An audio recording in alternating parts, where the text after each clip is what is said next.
So how do you do your due diligence? The first thing you want to do is you don't want to just focus on one person, right? Just like if you're going to get some work done to your home, you want to get a few different estimates. Same thing goes when you're dealing with a credit repair company. You want to make sure that you're speaking with different people, asking what they do, asking how they can help you, asking them what differentiates them from every other company out there. Ask them how they deal with your finances.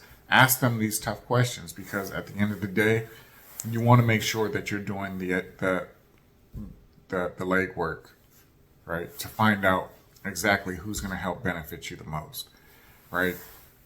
I'm not going to go buy a 30-year-old car to get me from point A to point B, not knowing what that car is going to do for me. Like, one, it's going to probably waste a lot of gas, probably has leaks on the car from oil and coolant and what have you, right? I'm gonna do my due diligence, right? Even like when looking for a car, when I go look for a car, I don't just go to one.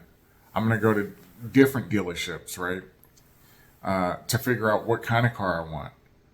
Same thing with you guys as far as what I'm trying to tell you now. Don't just talk to one person. Talk to multiple companies, right? Ask them how they're going to help you, right? Ask them what type of guarantees they could give you, right? Because if they give you a guarantee, you don't want to work with that company. It's against the law to do that. Unless they're saying something like, I guarantee that I'm going to work the hardest for you. I guarantee I'm going to be here for you. I'm going to pick up my phone. If I don't, I'll call you back, text you, whatever the case is.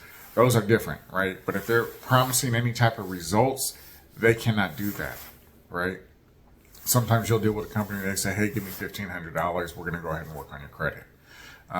You can't charge upfront fees. So that's something also to be aware of, right? Now, they can't ask for an enrollment fee. They can't ask for monthly payments, but they have to do the work prior to charging you for the work, right? So those, some things to look for, right? What type of education are they going to give you, right? Do they have any type of blueprints or roadmaps for you to follow as you're going through the program? Do they help you with your budgeting, right? Do they help you with a debt strategy payoff, right? Like how are they going to help you with that? Do they have anything that they could offer as far as like, sometimes people want to pay their homes off early, but they don't really know how. The only thing they know how to do is to pay an additional payment every year, right? To help reduce the amount of years from 30 down to 22, right? Things like this, it can help you a little bit, but you want to ask these questions because you want to make sure that if you're working with them, that they're going to actually help you do what you need to do. They're going to help you with your goals and what you're trying to do, right, for you and your family. So these are just some things to think about. Obviously, there's a whole lot more. If it's something that you want to talk about, I'm going to leave my contact information. Reach out to me, and let's talk. Let's get a discussion going. I'm going to have videos like this coming out. So if it's something that you feel that will benefit you and your family, if you have questions that you want me to discuss openly, or I could even do a live with you. If you have family members that are interested, and just learning a little bit more about what it is that I do as far as my services and how I may be able to help them, because I can't help everybody. I can't work with everybody.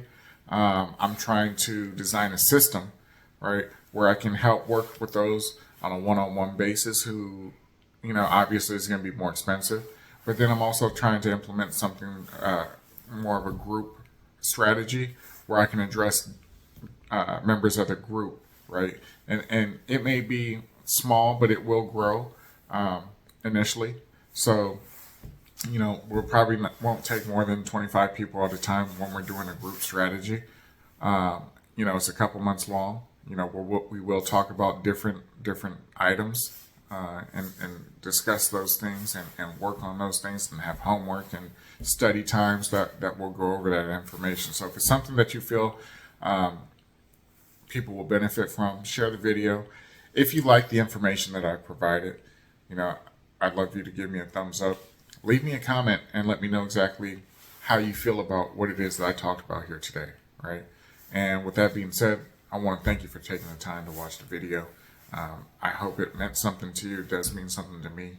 The whole reason why I got into the industry was to help those who couldn't help themselves because they didn't, one, they didn't know how to go about learning the information. But now I wanted to put something in place to help you guys and guide you guys to get to where you want it to be through your finances, right? Because at the end of the day, finances are going to take you everywhere in life. With good credit, that's just going to be icing on the cake, because now instead of paying higher interest rates, you'll have lower interest rates to help you qualify for better rates, which means lower payments, which means more money in your pocket rather than giving that money to the banks. So again, thank you for watching the video. Appreciate you. You guys have a good one.